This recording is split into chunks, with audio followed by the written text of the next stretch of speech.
മോള് ചെല്ല്, മഹിമ നോക്കിയിരിക്കുന്നുണ്ടാവും. വിശേഷങ്ങൾ പറഞ്ഞ് അമ്മയുടെ മടിയിൽ തലവെച്ച് കിടക്കുന്ന സീതയുടെ നെറുകിൽ തലോടിക്കൊണ്ട് അവളുടെ അമ്മ പറഞ്ഞു. അമ്മ കിടന്നോ? മരുന്നൊക്കെ കഴിച്ചോ? മരുന്നൊന്നും ഇല്ല മോളെ, ആയുർവേദ മരുന്ന് നിർത്തി. ഇനി ഇംഗ്ലീഷ് മരുന്ന് കഴിക്കണമെന്നാ മഹിമോൻ പറഞ്ഞത്. അത് കാരണം മരുന്നൊന്നും ഇപ്പൊ കഴിക്കണ്ട എന്നും പറഞ്ഞു.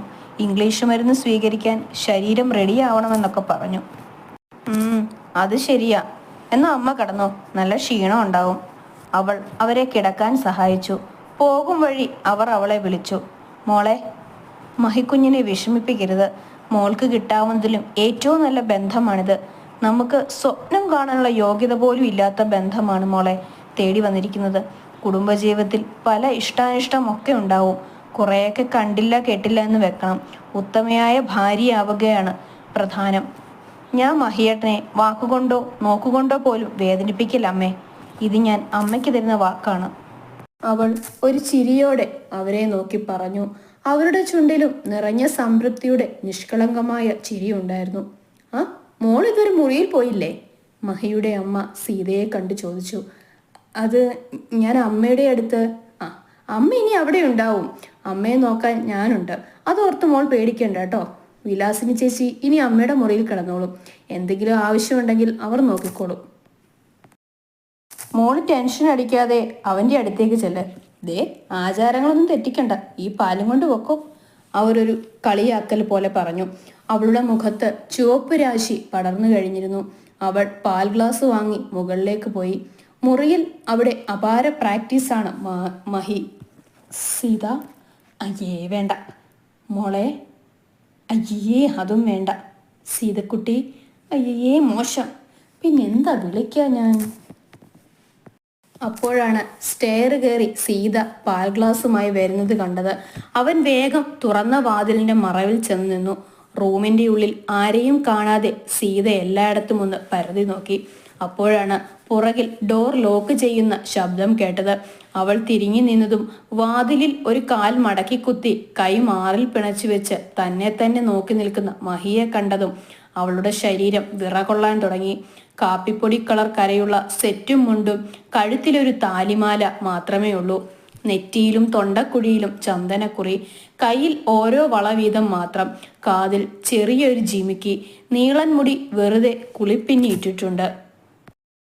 അതിൽ മുല്ലപ്പൂ, കണ്ണുകൾ വാലിട്ടെഴുതി കറുപ്പിച്ചിരിക്കുന്നു. ചെറിയൊരു കറുത്ത പൊട്ടും.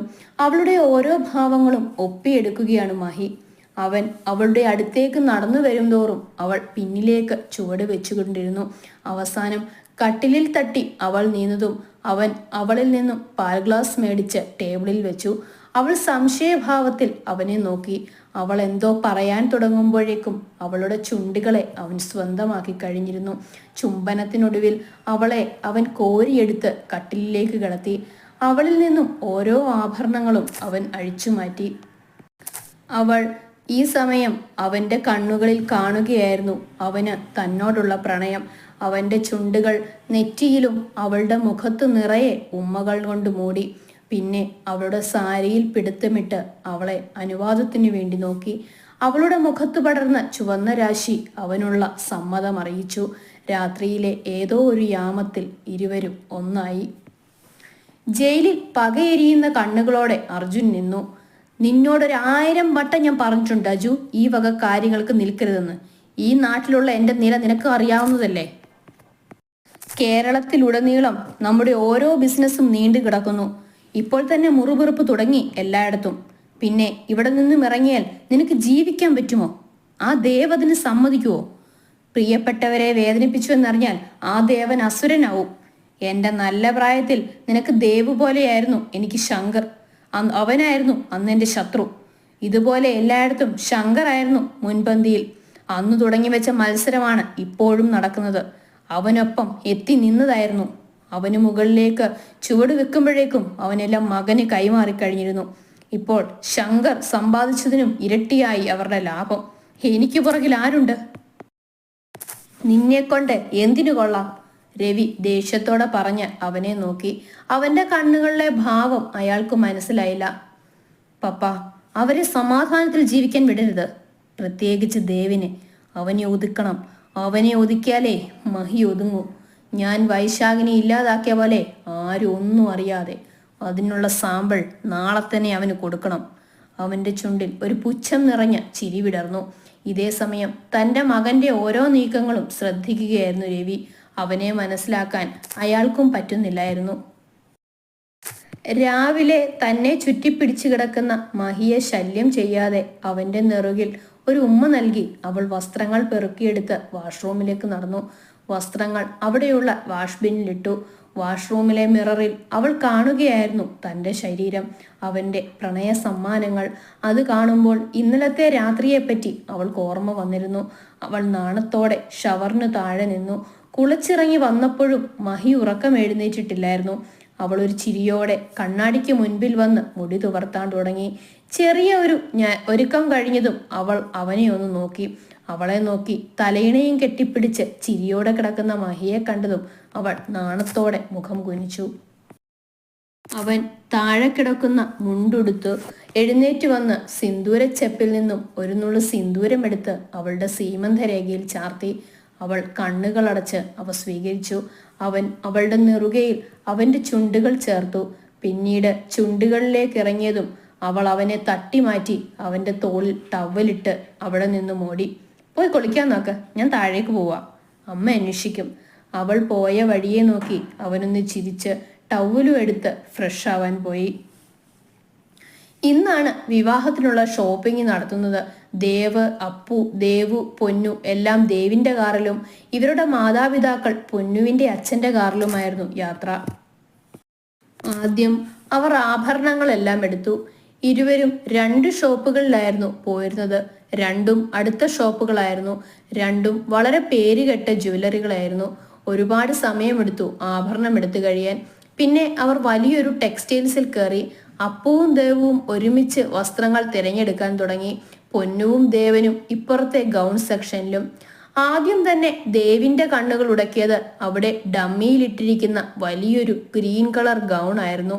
അവന് ആ ഗൗൺ കണ്ടപ്പോൾ ഒരുപാട് ഇഷ്ടം തോന്നി. ദേവിന്റെ നിർബന്ധപ്രകാരമാണത് എടുക്കാൻ തീരുമാനമെടുത്തതെങ്കിലും അവൾക്കും വീട്ടുകാർക്കും ആ ഗൗൺ ഒരുപാട് ഇഷ്ടമായി. സെയിൽസ് ഗേൾ ആ ഗൗണിന്റെ പല കളേഴ്സ് കാണിച്ചു. ലാവണ്ടർ കളർ ദേവിനും പൊന്നുവിനും ഒരുപോലെ ഇഷ്ടമായതുകൊണ്ട് അവർ അത് സെലക്ട് ചെയ്തു. അതൊരു ബോൾ ഗൗൺ ആണ്. അവൾ ഡ്രസ്സിംഗ് റൂമിൽ കയറിയപ്പോൾ ദേവു അവളെ ഹെൽപ്പ് ചെയ്യാൻ കൂടെ കയറി. അവൾ അത് ഇട്ടുവരുന്നത് കണ്ടപ്പോൾ തന്നെ ഗെയിമിൽ ശ്രദ്ധിച്ചിരുന്ന ദേവിന്റെ കണ്ണുകൾ അവളിലേക്ക് നീണ്ടു. ശരിക്കും ഒരു പാവക്കുട്ടിയെപ്പോലെ അവൾ സുന്ദരിയായിരിക്കുന്നു. ഡ്രസ്സ് ഓൾട്ടർ ചെയ്യാൻ അളവ് കൊടുക്കാനും മറ്റു തിരുത്തലുകൾ ചെയ്യാനും അവർ ആ ഷോപ്പിൽ തന്നെയുള്ള സ്റ്റിച്ചിങ് സെക്ഷനിലേക്ക് പോയി തിരിച്ചു വന്നു. ദേവുവിന്റെ കണ്ണുകൾ കുറെ മോഡൽ ഡ്രസ്സൊക്കെ തേടിയെങ്കിലും അവൾ പൊന്നുവിന്റെ ഗൗൺ കളർ ചേഞ്ച് മതി എന്ന് വാശി പിടിച്ചു. ആ ഗൗണിന്റെ ലൈറ്റ് റോസ് കളർ സെലക്ട് ചെയ്തു നോക്കി. അത് ഓൾട്ടർ ചെയ്യാൻ സ്റ്റൈൽ ചെയ്തു കൊടുത്തു. ഇരുവരും എടുത്തു ഡയമണ്ട് നെക്ലേസ്. അതിന്റെ സെറ്റ് കമ്മലും വളയും ഗൗണിനിടാൻ തീരുമാനമെടുത്തു. ഇവരുടെ ഗൗണിന് മാച്ചാകുന്ന ഷർട്ടും ബ്ലാക്ക് കോട്ട് ആൻഡ് പാൻസ് ദേവനും അപ്പുവും എടുത്തു. ഉച്ചയ്ക്ക് ഫുഡ് കഴിച്ച് ബാക്കി ഫുഡ്വെയേഴ്സും മറ്റും ഷോപ്പിംഗ് എല്ലാം കഴിഞ്ഞ് രാത്രിയിലെ ഡിന്നർ കൂടി ഒരുമിച്ച് കഴിഞ്ഞിട്ടാണ് അവർ പിരിഞ്ഞത്. Sanjay calling. Dev phone attend ചെയ്തു. ഹലോ സഞ്ജയ്, പറയടാ. ദേവ്, രവി മകനു വേണ്ടി ജാമത്തിലുള്ള മുന്നൊരുക്കങ്ങൾ തുടങ്ങിയിട്ടുണ്ട്. അവ ശ്രമിക്കട്ടെ. അവൻ ഞങ്ങളുടെ കല്യാണം കാണാനുണ്ടാവണം. സത്യത്തിൽ അതാ എൻ്റെ ആഗ്രഹം. പിന്നെ സഞ്ജയ് പറഞ്ഞതുകൊണ്ടാ. കല്യാണം കഴിയട്ടെ എന്ന് പറഞ്ഞത് കല്യാണം മുടക്കം കൂടാതെ നടക്കട്ടെ എന്ന് കരുതിയ. അറിയാം സഞ്ജയ്. ഞാൻ പിന്നെ വിളിക്കാം ദേവ, കുറച്ച് തിരക്കുണ്ട് അതാ. ഓക്കെ സഞ്ജയ്. അവർ ഫോൺ വെച്ചു. അർജുൻ, നീ വരണം, വരിക തന്നെ വേണം, ദേവ് മനസ്സിൽ പറഞ്ഞുകൊണ്ട് മുഖത്ത് പുച്ഛച്ചിരി വിരിഞ്ഞു.